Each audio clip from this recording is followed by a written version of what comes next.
తిమోతిలకు రాసిన రెండో పత్రిక, తిమోతిలకు రాసిన రెండో పత్రిక 2వ అధ్యాయం 1 వచనం చదువుతున్నా. 2 Timothy 2nd chapter first few verses. నా కుమారుడా, క్రీస్తు యేసునందు కృపచేత బలవంతుడు కమ్ము. నీవనేక సాక్షుల ఎదుట నా వలన వినిన సంగతులను ఇతరులకు బోధించుటకు సామర్థ్యం గల నమ్మకమైన మనుషులకు అప్పగింపుము. క్రీస్తు యేసు యొక్క మంచి సైనికుని వలె నాతో కూడా శ్రమను అనుభవించుము. సైనికుడు ఎవడు యుద్ధంలకు పోగినప్పుడు తన్ను దండలో చేర్చుకుందను అని సంతోషపెట్టవలెనని ఈ జీవన వ్యాపారంలో చిక్కుకున్నాడు. మరి జడ్జి అయిన వాడు పోరాడినప్పుడు నియమం ప్రకారం పోరాడుకుంటే వారికి కిరీటం దొరకదు. పాటుపడిన వ్యవసాయకుడే మొదల ఫలములలో పాలుపుచ్చుకునవలసిన వాడు. నేను చెప్పు మాటలు ఆలోచించుకును. అన్ని విషయముల యందు ప్రభు నీకు వివేకం అనుగ్రహించును. నా సువార్త ప్రకారం దావీదు సంతానంలో పుట్టి మృతులలో నుండి లేచిన యేసు క్రీస్తును జ్ఞాపకం చేసుకునము. 7 వాక్య భాగాన్ని మనం ఇంటిలో నియమించును గాక. చూడండి, ఈ భాగంలో పౌలు భక్తుడు 2 తిమోతి పత్రిక తాను మరి హతసాక్షి మరణం పొందకుండా ముందు కారాగారంలో రాయబడిన ఈ పత్రిక ఒకవైపు డేట్ వేయబడ్డది. వాళ్ళన్నాడు నీకు శిరఛేదనం చేయబడుతుంది, నీ ఆఖరి కోరిక ఏంటో అని చెప్పి ఒక బోర్డు ఉంటుంది. ఆ బోర్డును చూస్తూ ఆ దినం ఎట్లా దగ్గరికి వస్తుందో అట్లా జ్ఞాపకం చేసుకుని ఈ పత్రిక రాశాడు. కానీ ఈ పత్రికలో ఏ భాగంలో కూడా నేను ఫలానాడు మరణశిక్ష పొందబోతున్నానని ఎక్కడ కూడా ఆ మాట లేదండి. తన శ్రమను గురించి తన వాదన గురించి ఎక్కడ కూడా చెప్పుకోలేడు. ఒక మాట ఏమో చెప్తుండండి, మంచి పోరాటం పోరాడి తిని నా పరుగు కడముట్టిని విశ్వాసంను కాపాడుకుంటుని ఇక మీద నా కొరకు నీతి కిరీటం ఉంచబడింది. ఆ దినమందు నీతి గల న్యాయాధిపతి ప్రభు అది నాకును నీకును నాకు మాత్రమే కాకుండా ప్రత్యక్షతను అపేక్షించే వారికి అందరికీ అనుగ్రహించును అంటున్నాడు. అంటే ఈ పత్రికలో తన పోరాటం సమాప్తికి వచ్చింది. విశ్వాసంలో కొన్నేళ్లు కాపాడుకున్నాడు. మంచి యవనుడు ఒకప్పుడు అనేకులను హత్య చేయడం పరిగెత్తిన వాడు, గుర్రం మీద కూడా చిట్టులు పట్టుకుని వేగంగా పరిగెత్తిన వాడు. మరి చూస్తే స్టెఫెన్ను చంపేటప్పుడు కూడా వాళ్ళందరూ చంపేటోళ్ళు తమ బట్టలు విప్పి ఈయన పాదాల దగ్గర కాపలా పెట్టాడు. అప్పుడు యవనస్తుడు ఈయన మంచి చురుకైన వాడు, వాళ్ళందరికీ ఒక దాదా అన్నట్టు నిష్ఠగల వ్యక్తి. మరి యూదుడు పరిచయుడు నిష్ఠగా పాటించిన వ్యక్తి బెన్యామిన్ గోత్రికుడు. ఇలాంటి యవనస్తుల దగ్గర బట్టలు పెట్టి వాళ్ళు స్టెఫెన్ను చంపుతుండగా బహుశా రక్తంలో కొన్ని చుక్కలు ఈయన మీద కూడా చిల్లి ఉంటాయి. ఎప్పుడైతే రక్తాన్ని చూశాడో కొంచెం మార్పు వచ్చింది ఆయనకు. అప్పుడే కార్యం మొదలైంది, పరిశుద్ధాత్మ దేవుని కార్యం. అయినప్పటికీ వేగంగా గుర్రం మీద పరిగెత్తి దమస్కులో ఉన్న వాళ్ళని కూడా చంపుదామని చిట్టీలు రాయించుకొని పరిగెత్తుతుండగా దేవుని గొప్ప వెలుగు, సూర్య తేజస్ కంటే మించిన వెలుగు ఉందట. మనకి లోకంలో అలాంటి వెలుగు ఉందని మనకు తెలియదు. మిట్ట మధ్యాహ్నంలో సూర్యుని వెలుగే గొప్ప అని మనం అనుకుంటాం.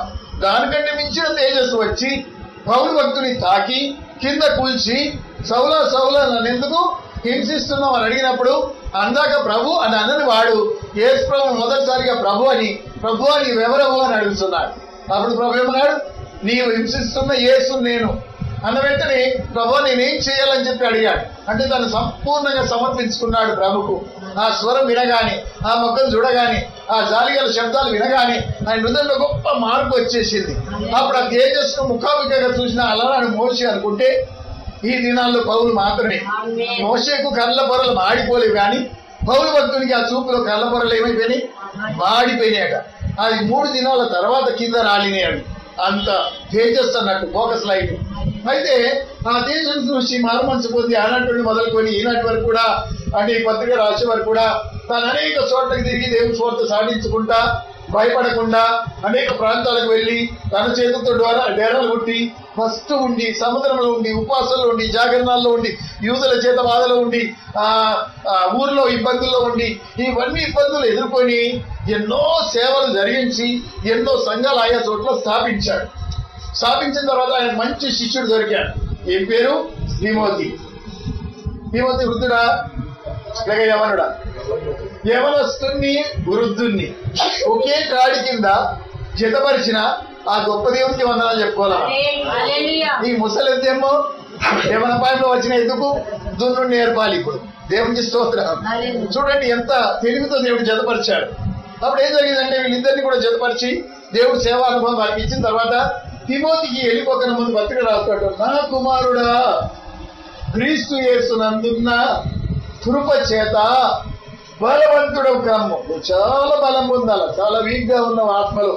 శరీరం చూస్తే మంచిదే, రియల్గా ఉన్నావు కానీ, బలంగా ఉన్నావు కానీ ఆత్మలో ఎలా ఉన్నావు? వీక్ ఉన్నావు. నువ్వు ఆత్మలో బలం పొందుకోవాలి. బలం పొందుకున్నట్టు నువ్వేం చేయాలి? నువ్వు అనేకమైన సాక్షులు ఎదుట రావాలన వినిన సంగతులు ఇతరులకు బోధించుటకు సామర్థ్యం గల నమ్మకమైన మనుషులకు అప్పగించుము. అంటే తన రోజుల్లోనే 4 తరాలు ఆయన చూశాడు. ఇప్పుడు నీవు మన కింద గీత పెట్టుకోవాలి, నా వలన అన్న కింద గీత పెట్టుకోవాలి, ఇతరులకు అన్న కింద గీత పెట్టుకోవాలి, నమ్మకమైన మనుషులు అన్న కింద గీత పెట్టుకోవాలి. మీ 4 తరాలు చూడండి ఎలా ఉన్నాయో. ఇప్పుడు నా వలన అంటే పౌలు, నీవు అంటే తిమోతి, తర్వాత ఇతరులు అంటే ప్రజలు, నమ్మకమైన మనుషులకు అప్పగించాలంటే వాళ్ళు బోధకులు. అంటే ఇప్పుడు చూడండి, పౌలు భక్తుడు తన సేవను తిమోతికి అప్పచెప్పాడు. తిమోతి తన సేవను నమ్మకమైన సామర్థ్యం గల మనుషుల ఫేస్బుక్ పర్సన్స్ కి అప్పచెప్పాలి. ఆ ఫేస్బుక్ పర్సన్స్ ఎవరికి అప్పచెప్పాలంటే అక్షతరానికి, ఇతరులకు. అంటే 4 తరాలను చూడగలిగి చూడండి తన సేవలు. దేవునికి స్తోత్రం, ఎంత గొప్ప మాట. నా వలన వినిన ఈ సంగతులు నీవు ఎవరికి అప్పచెప్పు? ఇంకా సామర్థ్యం గల బోధకులు కొంతమంది ఉంటారు గుంపులో. కొంతమంది పాటలు పాడే వరం ఉంటుంది, కొంతమందికి స్తుతించే వరం ఉంటుంది, కొంతమంది సాక్ష్యం మంచిగా చెప్పగలుగుతారు, కొంతమంది ప్రార్థన మంచిగా చేయగలుగుతారు, మరి కొంతమంది మంచి వంటలు చేయగలుగుతారు. కట్లెట్స్ ఇలా నిర్మలమ చేసినట్టు చాలా మంచి మంచి వంటలు రుచికరమైన చేసి అనేకులను ఆదరించగలుగుతారు.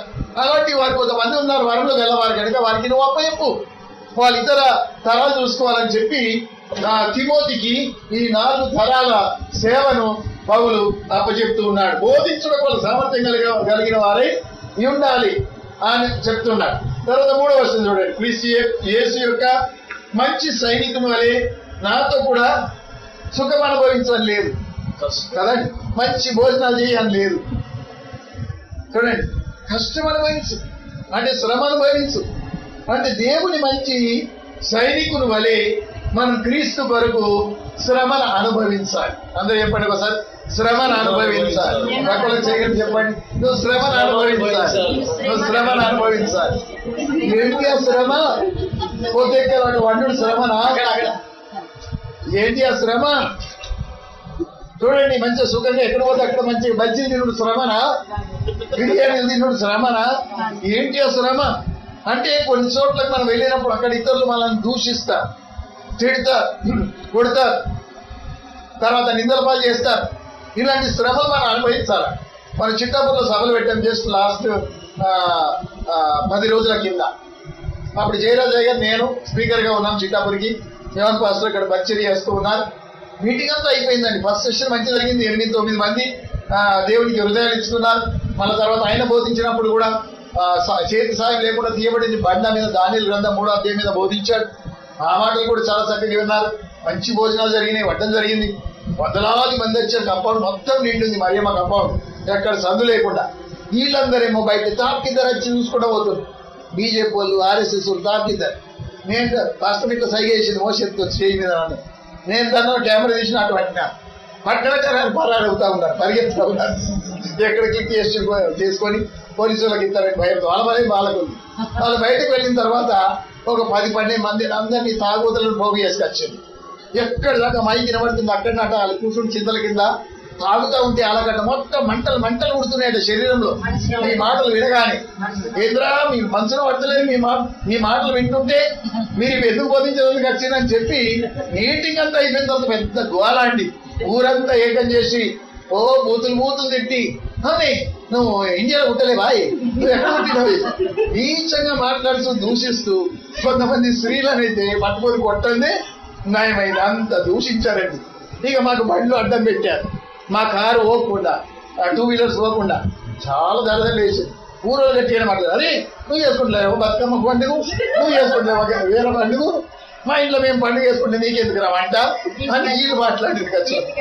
దేవుని చూసుకోండి, అప్పుడు పెద్ద గోల అయింది. అంటే ఊర్లో ఇంకోసారి క్రైస్తవ కూటాలు జరిగించుడు బందీ అన్నట్టు తీర్మానం చేసి ఊరంతా సాగించారు, మైక్లో చెప్పించారు.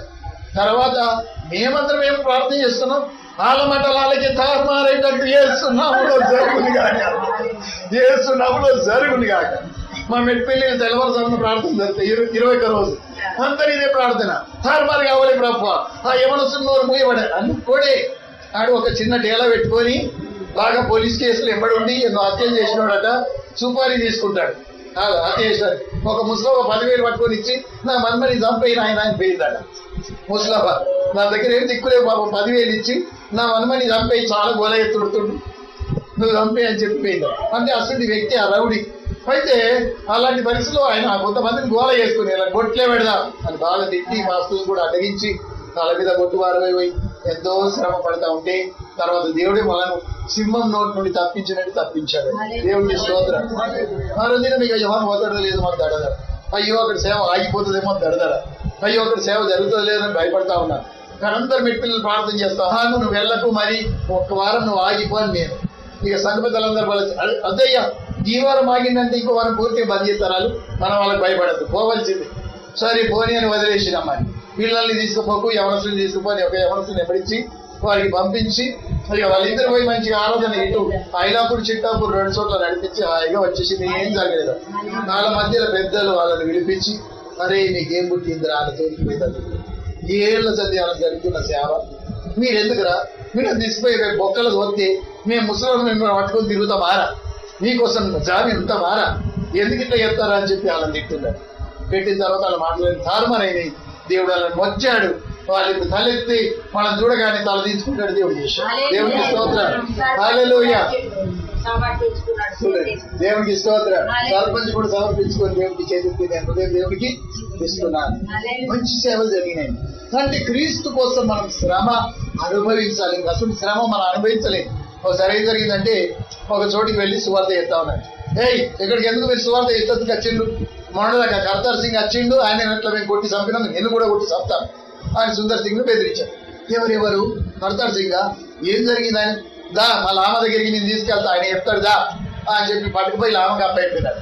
ఆ లామ ఏం చెప్తుండంటే ఏవుల బీరువాలన్నీ తడిమి చూసి ఒక పాత బైబిల్ చిన్నది మొక్క తీసి ఆ బైబిల్ చూపించాడు, వెనక రాత చూపించాడు. వెనక రాత ఏమని రాయబడింది? ప్రభు నువ్వు ఒకే జీవితం ఇస్తుంది కానీ 100 జీవితాలు ఇచ్చినా నీకోసం ఇలాగనే నా రాత సాక్షి అయ్యేవాడిని అని రక్తంతో రాయబడిన అక్షరాలు ఉన్నాయి. దేవునికి స్తోత్రం. ఎవరిది అని అడిగితే ఆ కర్తార్ సింగ్ అని చెప్తా ఉన్నారు. కర్తార్ సింగ్ ఇల్లు వాకిలంతా కూడా విడిచిపెట్టి కుటుంబాన్ని విడిచిపెట్టి దేవుని సేవ కోసం సమర్పించుకొని బయలుదేరితే నాన్నగారు అన్నారంటే అరే నీకు ఆస్తి పాస్తులు ఒక నాయకొత్త ఇయ్యమ్మి, నువ్వు ఆ దేవుణ్ణి విడిచిపెట్టి 5 మొదలన్నా విడిచిపెట్టి. అప్పుడు నిలువున బట్టలన్నీ తీపిచ్చేశారండి. బట్టలన్నీ తీశాడు, కుప్ప పెట్టిండు. నాన్నకు పాదాలకు దండం పెట్టుకున్నాడు. నాన్న నన్ను ఏసయ్య తన రక్షణ వస్త్రాలతో కప్పేసిండు నాయన, ఈ వస్త్రాలు ఏపాటి అయినా నీ ఆశీర్వాదం నా మీద ఉండని నాయన, ఆస్తి పాస్తి నాకు ఏదద్దని దండం పెట్టి వెళ్ళిపోయింది ఆయన. మనిషి వెళ్ళిపోయి కొన్ని రోజులే అడవిలో ఉన్నాడు. అలా మాకు తినుకుంటా ఎవరికి తప్పించమన్నాడు అడవిలో. అప్పుడు పోయి కొంచెం కష్టపడి పని చేసుకొని కొత్త బట్టలు కొనుక్కొని అవి వేసుకొని చిన్న బైబిల్ పట్టుకొని ఆ బరంలలో పోయి తిబ్బన్ దేశంలో సువార్త సాటించి మొదలెట్టాడు. ఆ తిబ్బన్ దేశంలో నడుస్తూ ఉంటే ఈ గోర్లన్నీ కూడా బ్లూ కలర్ గా మారిపోతాయి, కళ్ళు గడగడిపోతాయి, రక్తం గడగడిపోతుంది. మనకు అలవాటు లేని వాళ్ళకి బిచ్చలు బిచ్చలు చర్మం అంతా రాలిపోతుంది, కాళ్ళకు గాయాలే అక్కడక్కడ రక్తం అడుగులు మిగులుతాయి. అంత భయంకరమైన ప్రాంతం అది. తినడానికి కొత్త సత్తు దొరుకుతుంది. సత్తు అంటే గోజలు కూడా తినదు, పిండి అట. ఆ పిండి ముంగట పెడతారు తినమని. అక్కడ ఏరియాలో తింటారు. పాడి పంటలు పంట కదా అంత మారిపోయి ఆ ప్రాంతం అంతా. అక్కడ ఈయన సేవ చేస్తుండగా ఈయన బాగా హింసించిండట. ఇక్కడ సువార్త చెప్పద్దు అన్నాడట. అవి తినబోయి 10 అయ్యామిలను నేను ప్రేమిస్తున్నా, అయ్యామిలను యేసు ప్రభు ప్రేమిస్తున్నా, క్రీస్తుని నమ్ముకోండి మీకు పరలోకంలో మోక్షం ఉంటుంది, అక్కడ బంగారు త్రోవలయ్యా వజ్రాల పునాదులయ్యా, క్రీస్తుని నమ్ముకోండి. అరే నేను చెప్తాను కదా పోయి ఇక్కడికి అని చెప్పి ఒకసారి కొట్టేలా కొట్టింది. మళ్ళా వచ్చి అక్కడిని వీధుల్లో పాటలు వాడేవాట, సంతోషంగా సువార్త చెప్పేవాడు. ఇంకేమన్నా పిచ్చి ఇంత కొట్టిన కానీ నవ్వుతుండేది ఈ పిచ్చి మనిషి, ఇంత కొట్టిన కానీ వీనికి ఇంత కూడా నొప్పి లేదు బాధ లేదు మన కోసమే ప్రార్థన చేస్తుండేది అనుకునేవాడు. మళ్ళీ ఇలా కొట్టింది యవనస్తుడు. మళ్ళీ వచ్చి బోధించు లామకు పోయి కవర్ చేస్తే ఆయనకి 2 రకాల మారణం. ఒకటేమో లోపల లోతైన బావిలన్నీ వేసేయాలా, మీదికి వెళ్ళి మూత పెట్టేసాలా. అక్కడ అన్ని లోపల పీనుగులు ఉంటాయి, కుల్లి కుల్లి కుల్లి ఈడు కూడా చస్తాడు ఆ పీనుగు వాసనకు. లేదా చర్మంలో ఆవు చర్మాలన్నీ కుట్టి ఎండలేసాడు. ఈ ఎండ ఎట్ట గుంజుకతో అట్లంతా వీడు బొక్కలేని చచ్చిపోతారని చెప్పి ఈ 2 రకాల మరణాలు ఒకటి నిర్ణయిద్దామని అనుకున్నారు. అప్పుడు ఏ మరణం నిర్ణయించారంటే ఎండలేసే మరణం నిర్ణయించారు. ఈయనను మొత్తం బట్టలు ఒలిపించేసి ఆ ఆవు చర్మంలో వేసి కుట్టేసి దబనంతో కుట్టేసి ఎండలు వేసేశాడు. ఆయన మరణించదగ పాట పాడిండాడు. ఆయన పాటలు పాడుకుంటా సువార్త చెప్పేవాడు సంతోషంగా ఉండేవాడట. ఎవరు చూడతే వాళ్ళకు ఒక తమాషగా మారిపోయింది. చూడొచ్చిన వాళ్ళకల్లా సువార్త ఇంకా బతుకున్నప్పుడు తిరుగుకుంటా సేవ చేసుడు కన్నా ఇప్పుడు అట్లా పడి ఉండే ఎక్కువ సువార్త ఎత్తుండగా ఇక ఎట్ట ఎండ గుంజుకంత అట్లా బొక్కలన్నీ ఇరిగిపోతా ఉన్నాయి. చావు దగ్గరికి వస్తా ఉంది. ఇక చావు దగ్గరికి వస్తుంటే ఈ ఒక్క చేతి కొంచెం విడదీసి దయచేసి ఏమన్నా రాసుకుంటా నేను కాస్త ఏమన్నా పేపర్ ఇవ్వండి అని అడిగినారు. ఆ చేతి యూజ్ చేసి ఏం రాత్రం చూద్దామని వాళ్ళు తమాషగా కోరిండు. బైబిల్ తీసిండు. దాని మీద తన రక్తంతోనే రాశాడంటే మరి నువ్వు ఒకేసారి నాకు ఈ జీవితం ఇచ్చావు ప్రభు, ఇంకా 100 జీవితాలు ఇస్తే 100 జీవితాలు కూడా నీ సేవకి నేను అర్పించుకునేవాడిని. ఒక్క జీవితం ఎందుకు ఇచ్చావు ప్రభు అని రాసి మరణించాడు. దేవునికి స్తోత్రం. క్రీస్తు కోసం శ్రమ ఏమనుకుంటున్నారు? మనల్ని మనం కొట్లాడుకోవడం, చెప్పండి, అసమాధానంగా ఉండడం, కొంచెం ఏదన్నా మనల్ని విసిగించే మాట వాళ్ళంతా ఏందు మాట అని చెప్తాం. క్రీస్తు లక్షణాలు కానీ కాదు, అవి దయ్యం లక్షణాలు మీకు తెలుసో తెలియదు. అవేంటి? సైతాన్ లక్షణాలు. ఆమెలో సైతాన్ దూరినట్టు అలా ఎడుతుందంటే, అలా ప్రవర్తిస్తుందంటే అది క్రీస్తు లక్షణాలు కానీ కావు. క్రీస్తు లక్షణాలు ఎలా ఉంటాయి? అందరినీ ప్రేమించే లక్షణాలవి. మరణం వచ్చినా ప్రేమించాలి, అంతగా మరణం పొందినంతగా ప్రేమించాలి. నీళ్ళ ద్వారా సాక్ష్యం చూసుకుంటున్నాను. ఆ బైబిల్ను చేత పట్టుకున్నాడు సుందర్ సింగ్, కళ్ళకు నీళ్ళు తెచ్చుకున్నాడు. అబ్బా, ఇంత మంచి సైనికులు నా ఏసాయికి ఉన్నారా, ఎక్కడ దాచిపెట్టాడు ఇలాంటి సైనికులు అని ఆ బైబిల్ తీసుకొచ్చి పాటియాలా అనే ప్రాంతానికి వచ్చాడు. ఈ వ్యక్తి పాటియాలా ప్రాంతపోడు, పంజాబ్ లో పాటియాలా అనే ప్రాంతపోడు. ఈ వ్యక్తి పాటియాలలో ఎక్కడ ఆయన ఊరో ఈయనకు తెలియదు. వీధి వీధుల్లో నిలబడి సాక్ష్యం చెప్పేవాడు, ఆ బైబిల్ చూపించేవాడట. వీధి వీధుల గుంపు నిలబడ్డ కొద్ది వాళ్ళ మధ్యలో పాట పాడేవాడు, సువార్త చెప్పేవాడు, బైబిల్ చూపించేవాడు. ఒక పండు ముసలి ముంగడికి వచ్చి కాళ్ళ మీద పడి బాగా ఏడుస్తూ మొదలుపెట్టింది. ఏంటయ్యా ఎవరిని అంటే, ఆ బైబిల్ ఎవరిదైతే నువ్వు చేతులు పట్టుకున్నావో ఆ కొడుకుని ఇంట్లోకెళ్ళి ఎలగొట్టిన దౌర్భాగ్యుని నేనే, నా కొడుకేవాడు ఇంత గొప్పవాడైందా అని కాళ్ళ మీద పడి, నేను కూడా ఏసైనిగా నమ్మాలనుకుంటున్నాను, దయచేసి ఆ బైబిల్ నాకు ఇచ్చే అని చెప్పి కోరుకున్నాడు. ఆ బైబిల్ ఆయనకి ఇచ్చి సుందర్ సింగ్ దాన్ని వాపస్ ఇచ్చాడు. దేవునికి స్తోత్రం. ఎంత గొప్ప సాక్ష్యం చూడండి. హల్లెలూయా. కనుక తరతరాలకు నిలిచే సేవ మన ద్వారా జరిగిస్తాడు దేవుడు. నా వలన వినిన సంగతులు నేను నిన్ను వంశమన్నానా అని ప్రభు అడిగిండాడు. అడిగేసరికి నోరు తెరిచిండు. మరి ఏం చేయమంటావు ప్రభు? నా పాదాలు పట్టుకున్నాడు, వడి ఉండు అన్నాడు. అప్పటి సంది 3-4 గంటలు ప్రార్థన అనుభవం. భక్సింగ్ అంటేనే ప్రార్థన. భక్సింగ్ అంటేనే ఆయన పేరుకి అర్థం ప్రార్థన అని చెప్పుకునేవాడు. ఆ దినాల్లో మోకాళ్ళ మీద ఉంటే ఒంటి మోకాళ్ళగా మారిపోయే వరకు ప్రార్థనలో ఉండేవాడు. ఆయన జవాబు వచ్చే వరకు కూడా కదిలేవాడు కాదు, ప్రార్థనలో ఉన్నాడు. ప్రార్థనలో ఉంటే మిట్ట మధ్యాహ్నం దేవుడు బయలుపరిచాడు. ఇదిగో సోల్జర్స్ క్యాంప్ వెళ్ళు, సువార్త సాటించన్నాడు. సోల్జర్స్ క్యాంప్ ఈడనా ఆడనా 7 మైళ్ళ దూరం. మరి ఆటో రిక్షాలు లేవు, కూడా లేవు, బస్సులు లేవు. ఏంది ప్రభు ఎంత దూరం, ఇప్పుడే వెళ్ళమంటావు? ఇప్పుడే వెళ్ళు. ఇక తోటి యవనసులు చెప్పారు. ఆ యవనసులు ఎట్లా అంటే, ఉపవాసం అంటే ఉపవాసమే, తిందామంటే తిందామే, పోదామంటే పోదామే, సిట్ అంటే సిట్టు, స్టాండ్ అంటే స్టాండ్ అని రకాల యవనసులు. వాళ్ళందరూ కూడా ఇక మనకి ఇప్పుడు పోతే మనం చేరుకుంటామా అని అనుమానం వచ్చింది. చీకటి పడితే కదా ఎట్లా అంటే, దేవుడు ఇప్పుడే పోమంటాడు పద. అప్పుడు లేచి అడుగుకుండా వెళ్ళారు, చెరువులు దాటారు, కొండలు దాటారు, ఆ ఊరు ఏరుకున్నారు. ఆ ఊరు ఏరుకుని ఒక చోట నిలబడి మంచిగా సువార్త చెప్తున్నారు. ఎంత సంభ్రమం, మంది గుంపు కనబడ్డారు. అందులోకి వెళ్ళి ముస్లిం అతను షాప్ అతను అత్తి, ఇక్కడ సువార్త ఎందుకు చేస్తాం, వెళ్ళండి ఇక్కడికి వెళ్ళి. ఇది ఏమనుకున్నారు మీరు? నా షాప్ ముంగడ మీరు ఇట్లా గోల ఎత్తి ఎట్లా వెళ్ళండి అని నిలగొట్టాడు. తర్వాత అక్కడికి వెళ్ళి వచ్చి ఇంకా సోల్జర్ క్యాంప్ దేవుడు అన్నాడు కదా, సోల్జర్స్ ఉంటారు, సోల్జర్స్ తింటారని సోల్జర్స్ ముంగంటే పాటలు పాడటం మొదలుపెట్టింది. సోల్జర్స్ వాళ్ళు అందరూ వచ్చారు. ఆడికెళ్ళి కూడా వెళ్ళగొట్టినాడు పరమేశ్వర్. ప్రభుత్వం అంటున్నాడు, ప్రభుత్వం చెప్తే కదా మరి ఎట్లా, ఇంకా ముందుకు సాగని దేవుడు అన్నాడు. ఇంకా ముందుకు సాగి ఒక చోట పాటలు పాడి ప్రార్థన చేసి మొదలుపెట్టారు. వాళ్ళ పద్ధతి ఎట్లా అంటే అందరూ మోకరిస్తారు. ఆ నేల మీదనే దస్తీలు పిస్తేలు వాడదు పాపం. ఎక్కడ సిగ్గు ఏం అనుకోరు వాళ్ళు. అయ్యో మంది చూస్తారేమో అని అనుకోరు. మోకరించడే వాళ్ళకి నేర్పిండి భక్తి. రోడ్ల మీదే మోకరించి ప్రార్థన చేశారు. బాబా ఇక్కడ మేము సువార్త చెప్పబోతున్నా, పాటలు పాడబోతున్నా, మంచి హృదయాలు తెరుతుగాక అన్నారు. ఇక ఆమెను లేచి పాటలు పాడి మొదలుపెడితే సువార్త చెప్తే ఒక పంజాబీ యవనస్తుడు ఎక్కడ ఆ ప్రాంతంలో, ఢిల్లీ అసలు ప్రాంతంలో పంజాబీ యవనస్తుడు వచ్చి, అయ్యా వీళ్ళని దేవుడే మా కొరకు పంపిండు, ఎన్నో రోజుల నుండి పంజాబ్ బైబిల్ కోసం ఎదురు చూస్తున్నా, మా ఇల్లు ఇదే, దయచేసి మాకు బైబిల్ ఉంటే ఇవ్వండి అంటే తీసి ఆయనకి ఇచ్చారట. అవును నిజమే, దేవుడే పంపిండి మీ దగ్గరికి. ఆయన ఇల్లే తెరబడ్డదట, ఆయన మారు మనసు పొందాడట. దేవుడు చూపించేది ఎలా ఉంటుంది చూడండి. దేవుడు చూపించకుండా తిరిగి తిరిగి దాము కడతామా, ఏమైనా పని జరుగుతుంది? దేవుడు చూపించేది ఇంటి పక్కకే ఉంటుంది, మనకు కంటికి కనబడదు. హల్లెలూయా. మనము దేశం అంతా తిరిగి ఎక్కడుందా అని వెతుకుతూ ఉంటాం, కానీ ఇంటి పక్కకే ఉంటుంది. దేవుడు చూపించింది అలా ఉంటుంది. క్రీస్తు యేసు సైనికుల వలె నమ్మకంగా పని జరిగించుము, శ్రమను అనుభవించుము, దండులో చేర్చుకున్న వారిని నువ్వు సంతోషపెట్టవలనని జీవన వ్యాపారంలో మీరు చిక్కుకెనకూడదు. తిమోతికి ఏం చెప్తుండే, పెళ్లి చేసుకోకిగా సంసారంలో పడిపోకు, పిల్లల్ని అనకు, నువ్వు దేవుని సేవ కోసం ప్రత్యేకించబడిన వాడు, జీవన వ్యాపారంలో నువ్వు చిక్కుకోవద్దు అని అంటా ఉన్నాడు తిమోతికి. అంటే కొంతమందిని అట్లా దేవుడు ఎన్నుకుంటాడు. కొంతమంది ఏమో సంసార జీవితం కలిగి ఉండి కూడా దేవుని సేవ జరిగిస్తారు. పాస్టర్మ గారు మంచి వంటలు చేసి పాస్టర్లకు మంచి ఆతిథ్యం ఇచ్చి వాళ్ళ పరిచయం చేయడానికి కొంతమంది ఉంటారు. మరి కొంతమంది ప్రత్యేకంగా సమర్పించుకొని భార్య పిల్లలు లేకుండా ఏఎస్ఎల్ లాగా, భగత్ సింగ్ లాగా, సుందర్ సింగ్ లాగా ఇలాంటిగా సమర్పించుకొని కూడా సేవ చేసిన వాళ్ళు కొంతమంది ఉంటారు. మరి ఇక్కడ చూస్తే దండులో చేర్చుకునే వారికి మనం ఏం చేయాలంటే వ్యాపారంలో చిక్కుకొనక మనం ఆయనను సంతోష పెట్టాలట.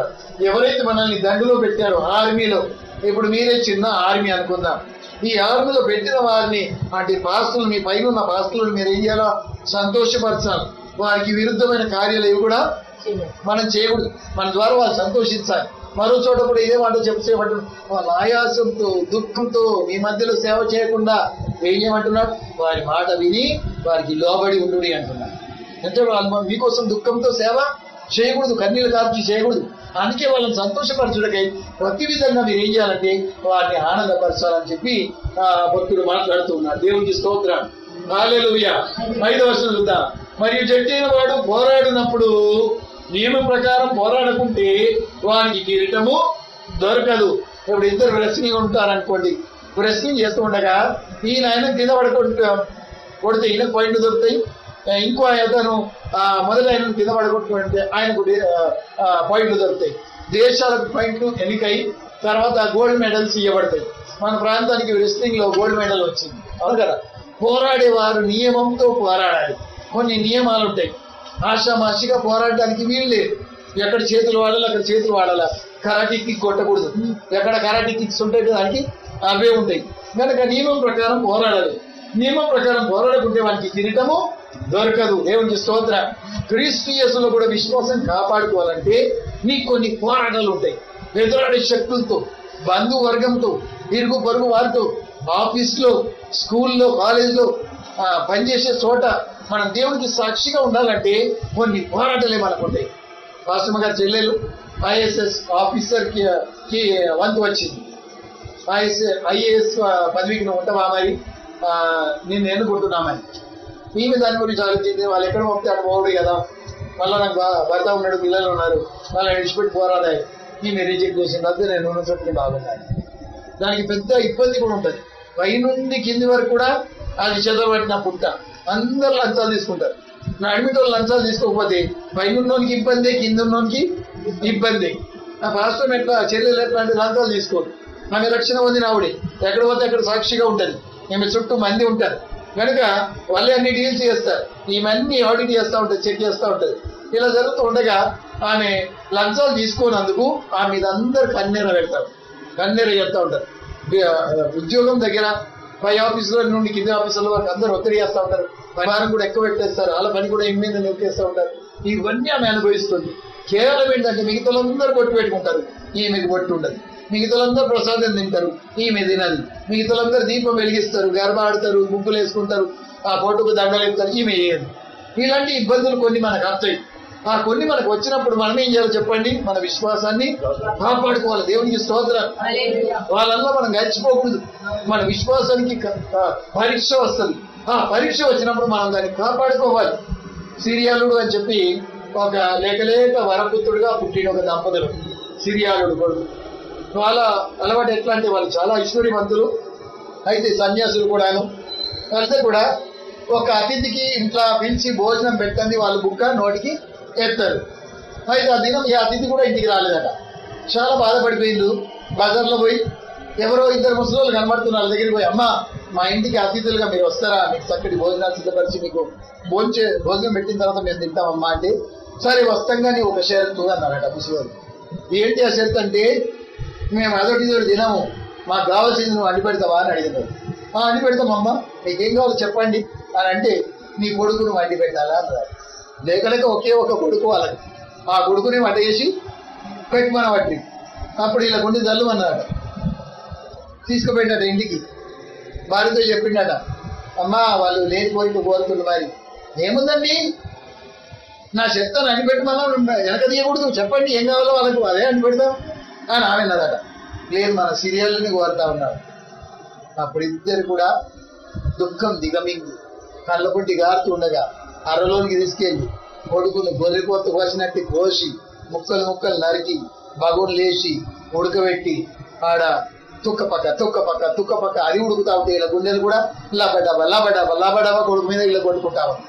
ఎంత భయంకరంగా మారిందా పరిస్థితి అంటే వీళ్ళ శరీరమే అలా ఉడికినంత బదిలైపోయింది.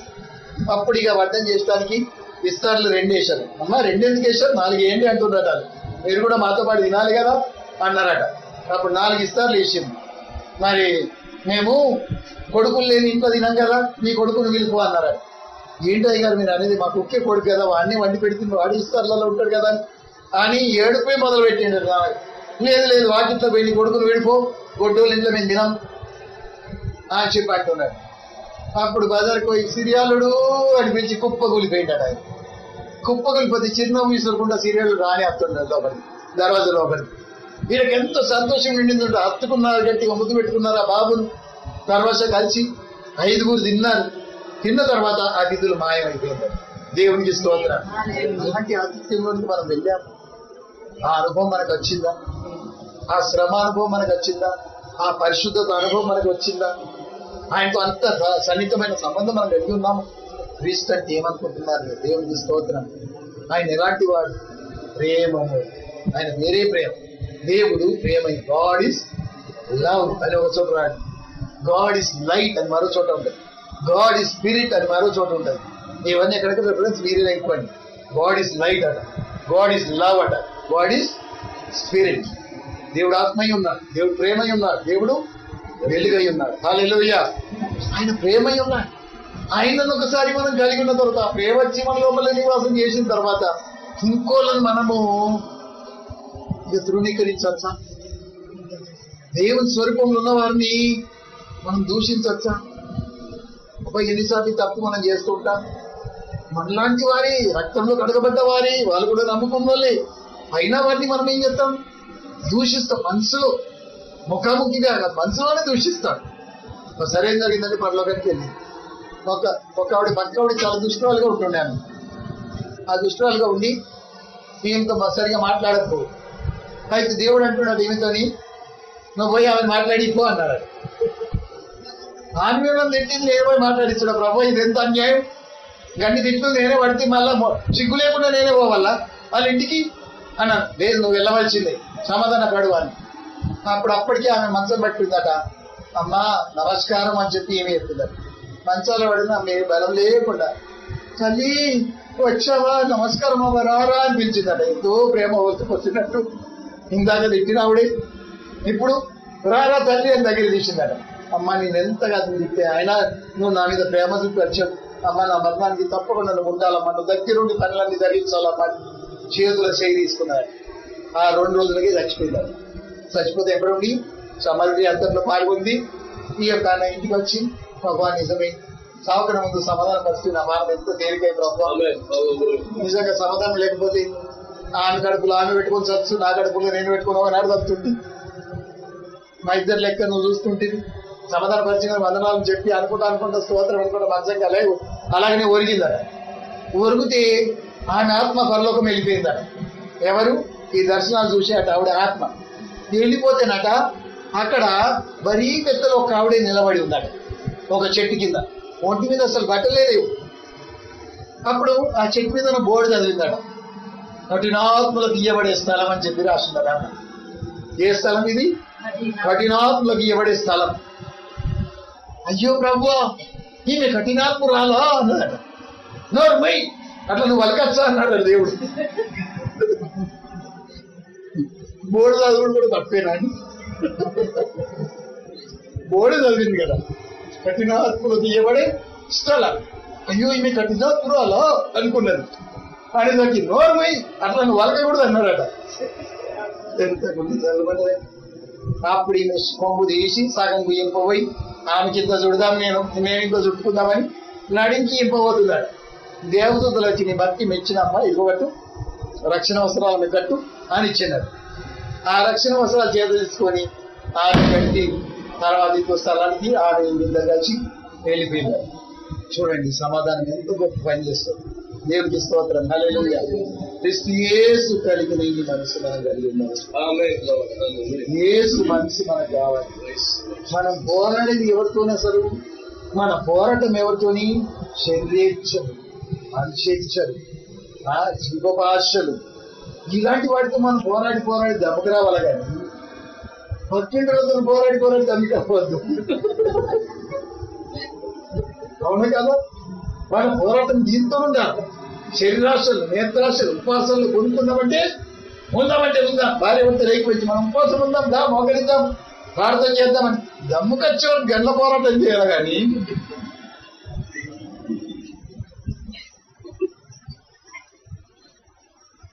ఐదవ వర్షం, మరియు జట్టిన వాడు పోరాడినప్పుడు నియమం ప్రకారం పోరాడకుంటే వానికి కిరీటము దొరకదు. అర్మియా అనే దేశంలో 40 మందిని వస్త్రాలన్నీ విప్పేసి దేవుణ్ణి నమ్మినందుకు బరం మీద నిలబెట్టారండి. ఆ దేశం అంతా మనసు దొరుకుతుంది. ఇదే చలి. ఆ చలి దేశంలో వాళ్ళందరూ కూడా నిండుగా స్వెట్టరు, గ్లౌస్, కాళ్ళకు కూడా సాక్స్ అవన్నీ తొడుక్కొని చలిలో నిండా మంకీ క్యాప్ వేసుకొని అలా ఉంటారు కదా. వీళ్ళని ఏం చేశారంటే దేవుణ్ణి నమ్మినందుకే బట్టలు ఇప్పేసి అక్కడ నిలబెట్టారు. గుడిసెలో ఉన్న సైనికుడు తాకోసారి మంట కాసుకుంటూ వచ్చి గంటకి ఏమంటుడు, ఎవరన్నా దేవుని విడిచిపెడుతుందా? రండి, మీ భార్య పిల్లలు మీరు దక్కుతారు, మంచిగా సంసారం చేసుకోవచ్చు, పిల్లల్ని చూడొచ్చు, మీ భార్యని చూడొచ్చు, మీ దేశం వెళ్ళిపోవచ్చు, రండి, యేసుని కాదండి అని గంటకి చెప్పేటోడు ఒకడు ఉన్నాడట. గొర్రె ఒక మనిషి. ఆయన గంటకి ఖచ్చితంగా కేక్ వేసుకున్న ఈ 40 మందిని చూసి, ఎవరన్నా ఉన్నారా యేసు ప్రభుని విడిచిపెట్టేటోళ్ళు? యేసు ప్రభుని కాదనండి అంటా ఉన్నాడట. వీళ్ళందరూ అలాగనే నిలబడి ఉన్నారు. మెల్లగా బాకు ఈ కాళ్ళన్నీ కూడా గడ్డగట్టిపోతుంది. పాపం రక్తం ఆడకుండా అయిపోతుంది. ఇక రాత్రి 2 కొట్టక కొంతమంది కుప్పగూలిపోయారు, కింద పడిపోయింది. అంటే మొత్తం కూడా ఇది మొద్దువారిపోయి కళ్ళు కూడా అలాగనే నిలిచిపోయి ఎటు స్పర్శ లేకుండా అయిపోయింది. మంచి అలాగనే తీసుకుంటే అలాగనే స్పర్శ లేకుండా. రాత్రి 2 కొట్టంగా దేవదూత పరలోకం దిగి వచ్చి 40 కిరీటాలు పట్టుకున్నారు. జీవ కిరీటం దాని పేరు. ఏం పేరు? అవి చిగేలు మనం మెరుస్తున్నాడు. ఎంత చక్కటి మెరుతుందో. ఒక్కొక్క సైనికుని తల మీద ఆ దూత గారు పెడతా ఉన్నాడు. 2 కొట్టంగా ఈయన చిన్న కేక్ ఇస్తుంది. బొర్ర మనిషి, ఎవరైనా ఉన్నారో యేసు ప్రభువు కాదనేటోళ్ళు రండి అంటే ఎక్కడ చూశాడు? దేవదూత దిగంగా చూశాడు, కిరీటాలు పెట్టంగా చూశాడు. ఇక నోరు అక్కడిని ఆపేసుకున్నాడు. ఇక నోటికి అక్కడిని తాళం వేసుకున్నాడు. ఇక మాట్లాడతలే. ఇక చూస్తుండు దూత ఇంకేం చెప్తాడు అని. దూత 39 కిరీటాలు పెట్టినాడు. ఒక్కడు మాత్రం దేవుడు కాదని దిగిపోయి మంట కాసుకోవడానికి అటు వెళ్ళిపోయిందట. ఆయన ఎంత ఆపినా వీళ్ళందరూ 40 మంది ఆపినా ఆగలేడట. మీ బాధలు మీకు పండుగ, నాకైతే మాత్రం దండగాది, నేనైతే పోతున్నా నా భార్య పిల్లల్ని చూసుకోవాలని రూమ్లోకి పోయి మంట కాసుకుంటున్నాడ. ఇప్పుడు ఆ కిరీటం మిగిలి ఉంది. ఎవరికి పెట్టాలని దూత దిక్కు చూస్తా ఉన్నాడు. ఏడి ఇంకొక అయినా అని చూస్తా ఉంటే ఈ బొర్ర ఉన్న కాపలాదారుడు ఏం చేశాడు? ఈయన పరిగెత్తి, అయ్యా నేను వేసే నమ్ముకుంటా, ఇదో చూడు అని బట్టలను తిప్పేసి పోయి నిలబడి నా తల మీద పెట్టండి కిరీటం అన్నాడట. హల్లెలూయా. ఆయన పోగొట్టుకున్న కిరీటం ఈ కాపలాదారుని తల మీద పెట్టాడు దూత. దేవుడికి స్తోత్ర. ఆయన దగ్గర 20 ఏళ్ళ విశ్వాసం అనుకుంటాం. లోపల మంట కాసంతో ఏమైపోయి చెప్పండి, మరణం వరకు నమ్మకంగా ఉంటుంది. అప్పుడే నీకు జీవితం ఇస్తా అన్నాడు, నడివిస్తా అన్నాడు. నడమ లేదది లాస్ట్ వరకు. మరణం వరకు నమ్మకంగా ఉండము, అప్పుడు నీకు జీవితం ఇస్తానంటున్నాడు. కనుక మన పోరాటం చాలా శక్తితో ఉండాలి. దేవుని కొరకు మనం పోరాడాలి. హల్లెలూయా. ఒకరు తిట్టినా పడాలి, ఒకరు కొట్టినా పడాలి, ఒకరు మన మీద ఆయాసాలు పెట్టుకున్నా పడాలంటే దేవునికి స్తోత్రం. పక్కడికి వెళ్తాం. తిట్టినా పడాలి సుమా, కొట్టినా పడాలి సుమా, పలకండి పక్కలతో. తిట్టిన పడాలి, కొట్టిన పడాలి.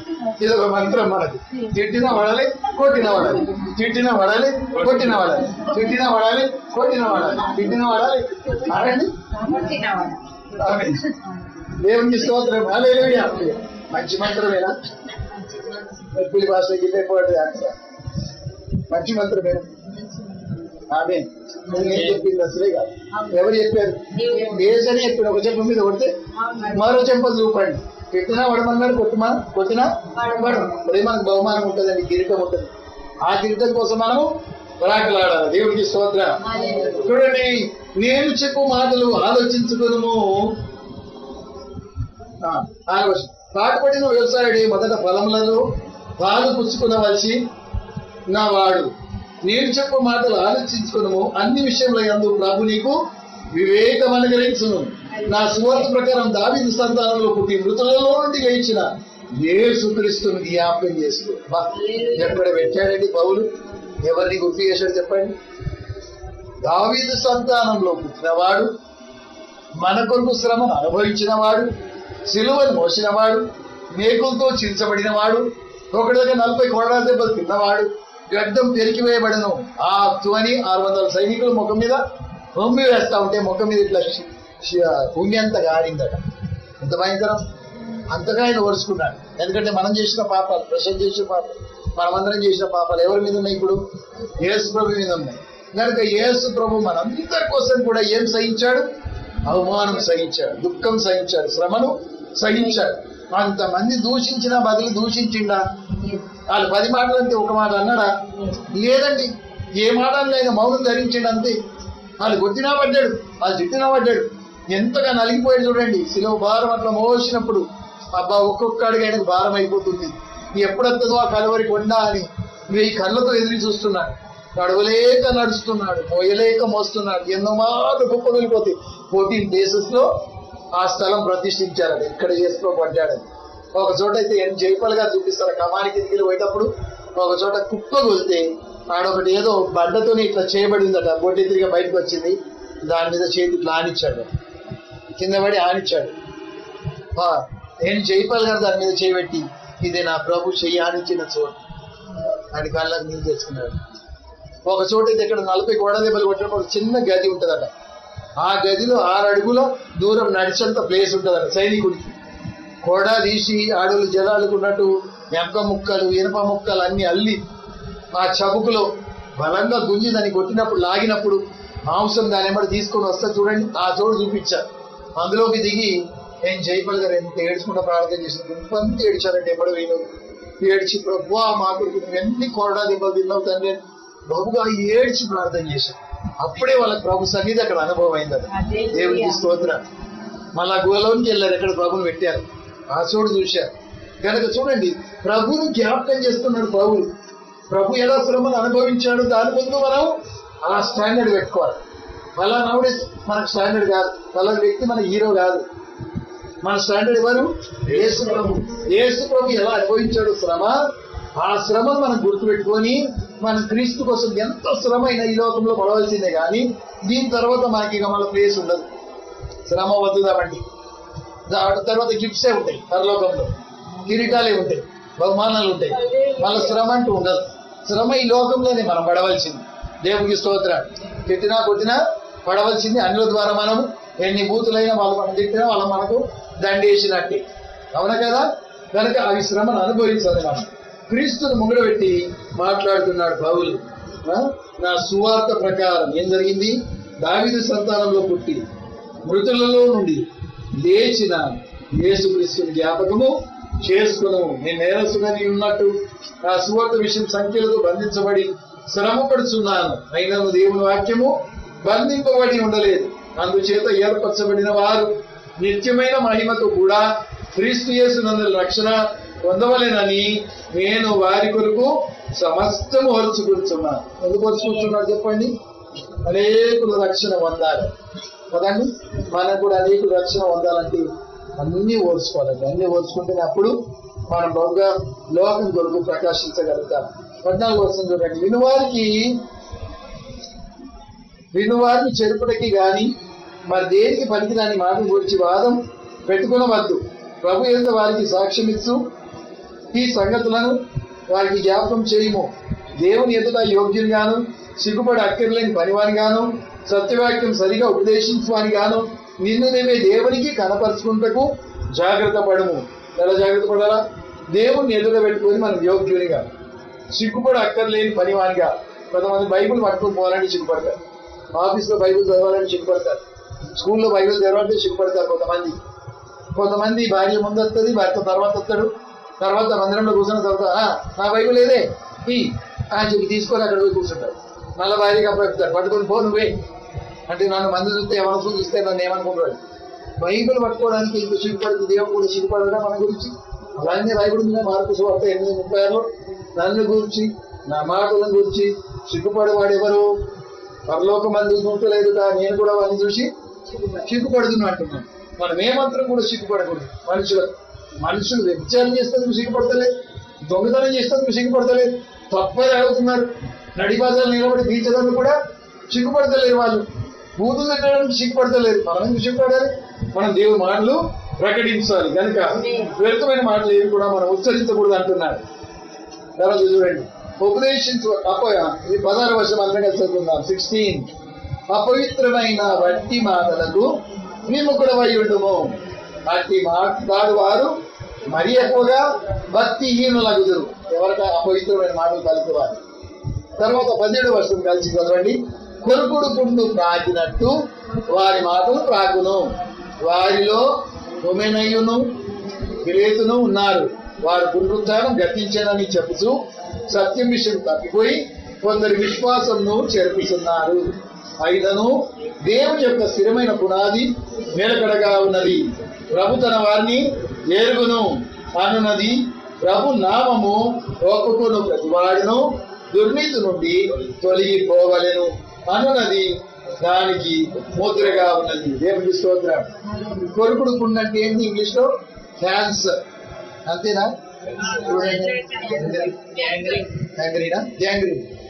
గ్యాంగ్రీన్ ఎట్లుంటదంటే కాలుకు ఒకవేళ పుండు అయిందని షుగర్ వ్యాధి వాళ్ళకు కాళ్ళు నరికేస్తారు. ఆ భాగం ఏడు, ఆ భాగం నరకడానికి మనిషి ఒప్పుకోలేడు అనుకోండి. అయ్యా మందులతోనే బాగేయండి, ఎట్లనేయండి, నా ఏలు వాద్దు, నా బరువు అవుతుంది అన్నారు అనుకోండి. డాక్టర్ గుర్తు అది కొట్టేస్తే నీ మంచి వస్తాడు, అది మెల్లమెల్ల మోకాలు తాగేస్తాడు. తర్వాత చూపించుకుంటే తర్వాత ఏమంటారు? మోకాలు కొట్టేయాలంటారు. అయ్యా మోకాలు కొట్టుడు అద్దండి అన్నారు అనుకో, త్వర తాగేస్తాడు. కొరుకుడు పుట్టు బాక్కుంటా పోతాడు పైకి. అట్లే మనసు నోటి నుండి విడుదలై వ్యర్థమైన మాటలు మనుషులకు ఏం కలిగేస్తుంది? కొరుకుడు పుండు కలిగేసినట్టు విశ్వాసంను కొరికేస్తుంది, విశ్వాసంను గ్యాంగ్రీన్ గా తయారు చేస్తుంది. అది వాళ్ళ విశ్వాసం తొలగిపోతుంది. తప్పుడు బోధ కానీ తప్పుడు మాటలు కానీ ఏమన్నా మనం పలికామనుకోండి, అది కొరుకుడు పుండుగా మార్కపోతుంది. ఒకరి గురించి ఏదైనా సంగతి మనకు తెలిసినా మన నోరు మూసుకొని ఉండాలి. కానీ వాళ్ళ సంగతి వీళ్ళకి చెప్పి వీళ్ళ దానికి చెప్పి నువ్వు విన్నావా సంగతి, ఏదో ఈమెనే నీ వినాయన రిపోర్టర్ లాగా ప్రతి వారి దగ్గరికి మైక్ పట్టుకొని నువ్వు విన్నావా నీకు తెలిసిందా అని అన్నాం అనుకోండి, అప్పుడు ఏం జరుగుతుంది?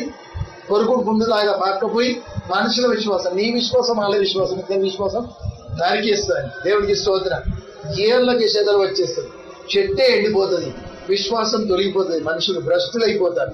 కొరుకుడు పుండు కలిగినట్టు ఆ మనిషి మెల్లగా అవయవాలు నరకబడతాయి. కనుక అలాంటి వ్యర్థమైన మాటలు మీరు పడద్దు అంటుంది బాబు.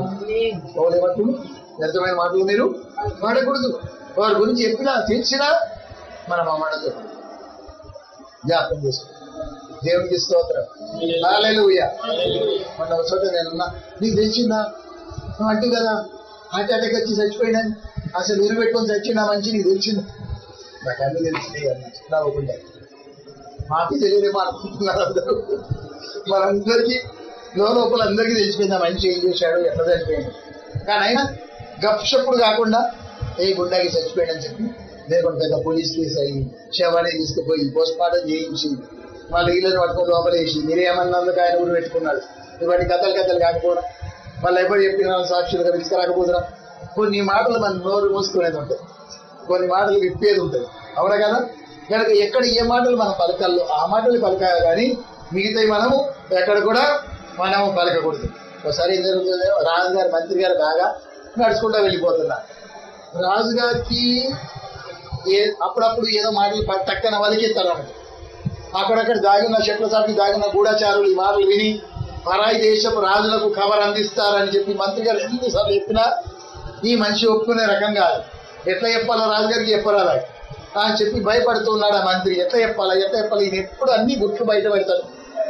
మన గూఢమైన సంగతులు కూడా వేరే దేశాలకు అప్పచెప్తా ఉంటాడు. మా రాజు అసలు తెలివి తక్కువ అని చెప్పి మనసులో సరుగుతున్నాడు మంత్రి గారు. అంతలో ఏం చూస్తున్నారంటే వీళ్ళిద్దరు వెళ్తుండగా గార్డెన్లో సంచారం చేసినప్పుడు 2 కొంగలట ఒక పుల్లతో తావేళ్ళను పట్టుకొని ఆకాశంలోకి వెళ్ళిపోతున్నాయట. 2 కొంగలు మీరు చూశారు, దాని నోట్లో పుల్ల ఉంటుంది చూడండి. అదొక పుల్ల ఇదొక పుల్ల ఇట్లా పట్టుకుంటది. నడమై తావేలు నోరుని ఇట్లా కలుసుకొని ఊగులాడుతుందట.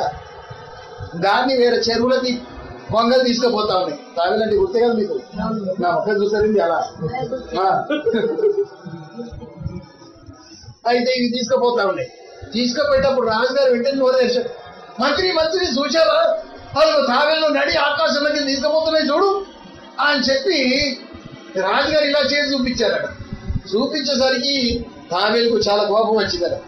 నా గురించి అసలు నువ్వు ఏమనుకుంటున్నావు అని నోరు తెరిచిందట. తప్పని కింద పడి ముక్కలై చనిపోయిందట.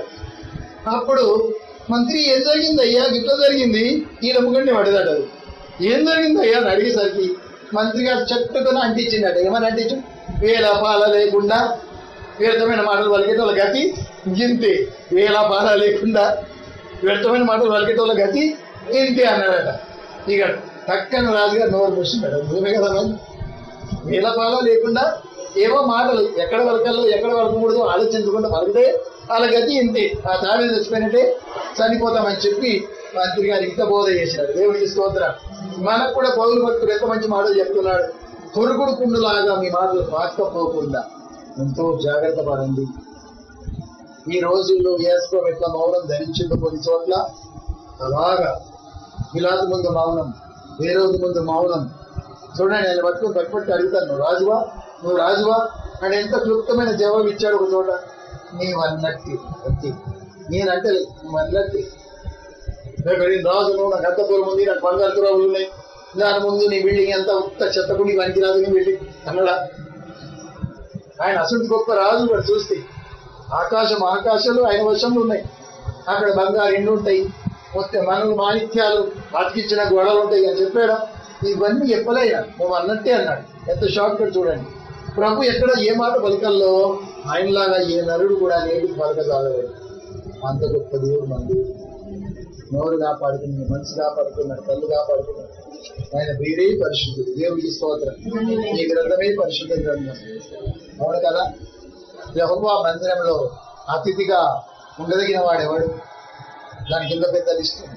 ఏం లిస్ట్ అది? తన పొరుగువానికి కీడు చేయడమే, తన డబ్బును వాడికి తీయడు, నిందలు మోపడు పొరుగువాని మీద,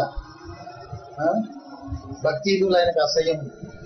అలాగే జీవించే వారి పరలోక రాజ్యంలో అతిథిగా ఉండగలుగుతారని చెప్పి ఆ లిస్టులో రాయబడి ఉంటుంది. అతిథిగా ఉండడు అంటే దేవుని రాజ్యంలో ఉండడు. ఇప్పుడు చూడండి, ఎండిపోయిన కర్రలు 12 తెమ్మన్నాడు, 12 గోత్రాలు. ఆ కర్రలను తీసుకొచ్చి వాళ్ళ మధ్యలో వాదం పుట్టింది, నేను గొప్పనా నువ్వు గొప్పనా అంటే 12 కర్రలు తీసుకొచ్చి దేవుని మందసం ముంగడ పెట్టారు. ఆ మందసం ముంగడ పెట్టినప్పుడు రాత్రి అంతా ఏం జరిగింది? ఆరోను కర్ర మొగ్గ తొడిగింది, చెగిరిచ్చింది, ఆకులు వేసింది, కాయ కూడా రాత్రిలోని కాసిందా? మామూలుగా చిగురు వచ్చి ఆకు తొడిగి కాత రావాలా పూత రావాలంటే ఎన్ని రోజులు పడుతుందండి? కాయ పరిపక్వం కావాలండి కనీసం 3 నెలలన్నా. వర్షకాలం పడ్డప్పుడు పూత పట్టింది, ఇప్పుడు వదంకాయలన్నీ ఉలాడుతున్నాయి, చిరుకలన్నీ వచ్చి తింటా ఉన్నాయి, అవి పొట్టి వెళ్తా ఉన్నాయి. ఇంకా మక్కలేవా కాయలు? 3 నెలలు గతించిపోయింది, అయినా కాయలు అట్లే ఆకుపచ్చ కలర్లో ఉన్నాయి. ఈ కాయలు ఒక రాత్రిలోనే పుట్టి పెరిగి ఆ ఆకులు కూడా పెద్దగా మంచిగా చిగురేసిందట. ఈ ఎండిపోయిన కర్ర మరి చూస్తే కర్రకి జీవమే లేదు, ఎండిపోయిన కర్ర. అప్పుడు ఆరోన్ జీవితం కూడా నా దృష్టిలో అలాంటిది, నేను ఆరోన్ని ఎన్నుకున్నానని దేవుడు చూపించాడు. అప్పటి నుండి ఆరోన్ కర్రను ఎక్కడ పెట్టారు? మందసంలో పెట్టారు. ఇప్పుడు మందసంలో ఉన్న 3 వస్తువులు ఏంటి? ఆరోన్ కర్ర 1, మన్నా పాత్ర 2, 3 చెప్పండి, రాతి పలకలు.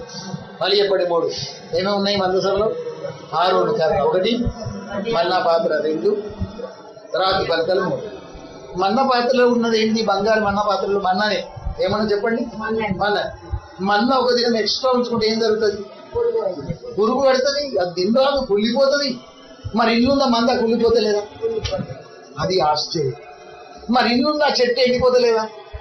అది ఆశ్చర్యం. అది అలాగనే ఉంది 40 ఏళ్ళు, అలాగనే ఉన్నదా మంద కూడా. దేవుని సన్నిధి ఎంత గొప్పది. అక్కడ ఎవరు ముసలోళ్ళు గారు, అక్కడ ఎవరు చెంపలు ఉగాడాయి, అక్కడ ఎవరు నడుము అంగిపోదు, అక్కడ ఎవరు పనులు ఊడిపోవు. ఎవరి పాయం లాగా మనం ఉంటాం. దేవతల ముసల్తనం రాదో మనకు కూడా ముసల్తనం రాదు. అక్కడ ఆకలి ఉండదు, దాహం ఉండదు. దేవుని సన్నిధి అలాంటిది. హోలీనెస్, దేవునికి స్తోత్రం. ఆ హోలీనెస్ లో మనం ఉండాలంటే ఎల్లప్పుడూ కూడా నిత్య యవనంలో, నిత్య ఆనందంలో, పరలోక రాజ్యంలో ఉండడానికి దేవుడు నిన్ను పిలుస్తున్నాడు. ఇక్కడ మనం పాపం చేసినందుకు కళ్ళ గుడ్డ అయిపోతుంది, నడుము వంగిపోతుంది, కాళ్ళు గడగడలాడుతాయి, కొంతనం వచ్చేస్తుంది, చేతి ఎండిపోతుంది కదండి, చెవులు వినబడాయి, మనకు నోరు పడిపోతుంది, కాళ్ళు పడిపోతాయి. ఇవన్నీ ఇక్కడ రోగాలు మనం.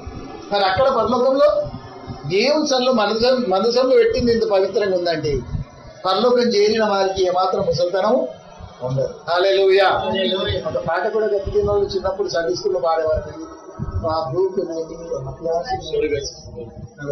स्वर्ग ऐसी सुंदर जगह मेरा यीशु रहता वहाँ, स्वर्ग है ऐसी सुंदर जगह मेरा यीशु रहता वहाँ, वहाँ पाप नहीं, वहाँ शाप नहीं, वहाँ भूख नहीं, अकाल नहीं, वहाँ पाप नहीं, वहाँ शाप नहीं, वहाँ भूख नहीं. ఆమేన్. 20వ వచనం చూసుకుందాం. ఈ త్వరగా ముగించబోతున్నా. గొప్ప ఇంటిలో వెండి పాత్రలు, బంగారు పాత్రలు కాక కర్రవియు మట్టివి కూడా ఉండను. గొప్ప ఇంట్లో వాటిలో కొన్ని ఘనత కొరకు, కొన్ని ఘనహీనత కొరకు వినియోగించబడను.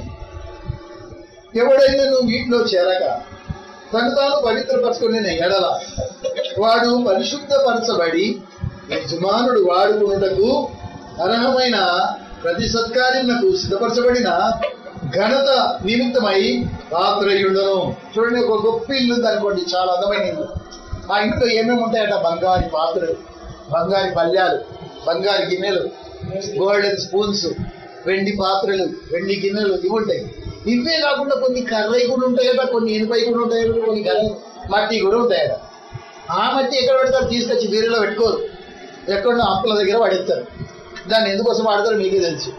ఆ పాత్రలు పట్టుకొని బయట భూమికి వెళ్ళడానికి. అవి ఇత్తడి అయినా దాన్ని ముంత అనేవారు పాతకాలంలో. ఏదో పొలముంతలు అవి ఉంటుండే కదా, పొలముంతనైనా దాన్ని చెంపట్టుకుపోయడానికి ఆ ముంతలు వాడేవారు. అది బ్రాస్ అయినా దాన్ని ఎవరు ఎత్తుకుపోయేవారు కాదండి. దాని పని ఏందో అందరికీ తెలుసు, అప్పలం దగ్గర దాన్ని వాడేసేవారు. చూసారా? దానిపైన అది చేస్తుంటారు. అప్పటికి అది ఇంపార్టెన్స్. తర్వాత ఇంట్లో ఉన్న పళ్ళ్యాలు, వెండి అన్ని ఇవన్నీ కూడా ఘనత కొరకు. కొన్ని పాత్రలు ఘనహీనులు. గొప్పింట్లో ఈ పాత్రలు ఉన్నట్లు మనం కూడా దేవుని ఇంట్లో కొన్ని పాత్రలుగా ఉన్నామట. మనం అర్హమైన పాత్రగా వాడబడాలంటే యజమాను చేతిలో తీసుకున్న పాత్ర ద్రాక్షరసం అందించినట్టే అందించబడాలంటే, అలా పాత్రగా నువ్వు ఉండాలంటే ఎంత పరిశుద్ధంగా ఉండాలో ఆలోచించు. దేవునికి స్తోత్రం. నోరు పవిత్రంగా ఉండాలి, నీ చూపులు పవిత్రంగా ఉండాలి, నీ వెనుకడి చెప్పండి పవిత్రంగా ఉండాలి, నీ నడక పవిత్రంగా ఉండాలి, తలంపులు పవిత్రంగా ఉండాలి, నీ స్పర్శ పవిత్రంగా ఉండాలి, నీ పడక పవిత్రంగా ఉండాలి. లేచినప్పుడు, నడిచినప్పుడు, కూర్చున్నప్పుడు, మాట్లాడినప్పుడు ఏం చేసినా యేసయ్యకి తగినట్టు ఉందా లేదా ఆలోచించి చేయాలని. అలా చేయకపోతే అపవిత్రంలో పడిపోతుంది. అవునా కదా? అపవిత్రమైంది అసలు వాడు కూడా ఆయనకు దానికి సంబంధమే లేదు. ఉందా సంబంధం? చెప్పండి. పిల్లగాడు ఇంత బియ్య ముట్టి అత్తేనే మనం రోజుకోం, అక్కడ నిలబడు, నీళ్ళు తెచ్చలాక కదా కదా ఆ పిల్లగాడిని పరిగెత్తాలి. అక్కడనే నిలబెట్టి లోపలికి నీళ్ళు వచ్చి ఎవడి కడుకో లోపలికి సంఖ్యలు వేసుకొని వస్తుంది. టీవీకి వచ్చి నువ్వు లోపల చేసుకుంటావా? ఎంత అపవిత్రత అది! నీళ్ళంతా మురికి కాదు. అసలు చేసుకుంటే గోడకు పెడితే గోడ మురికే, కుర్చీ పట్టుకుంటే కుర్చీ మురికే, టేబుల్ మురికే. ఇలాంటి మురికి పనులు వాళ్ళు చేయకూడదని అక్కడనే నిలబెట్టి శిక్షించి శుభ్రంగా స్నానం చేసి ఆ పొట్టరికి శానగానికి తర్వాత సంఖ్యలు వేసుకొని అలా మనం ఏం చెప్తుంది? ముద్దు పెట్టుకుంటుంది. అవును కదా? మనం దేవునికి అర్హమైన పాత్రగా వాడగలం. దేవునికి స్తోత్రం. యేసయ్య మనల్ని ముద్దు పెట్టుకోవాలి. హల్లెలూయా. నా కనుక ప్రశాంతం దగ్గర తీసుకోవాలి, నా బిడ్డ లిలియన్ దగ్గర తీసుకోవాలి, యేసయ్య మనల్ని దగ్గర తీసుకోవాలి, ముందు పెట్టుకోవాలి. అంటే మనం ఆయన చేతిలో ఎలాంటి పాత్రగా ఉండాలి? దేవుడు వాడుకునే పాత్ర. త్వరగా ముగించుకుందాం. ముందు చదవండి. ఇంకేమంటున్నాం? ముగింపులో 23,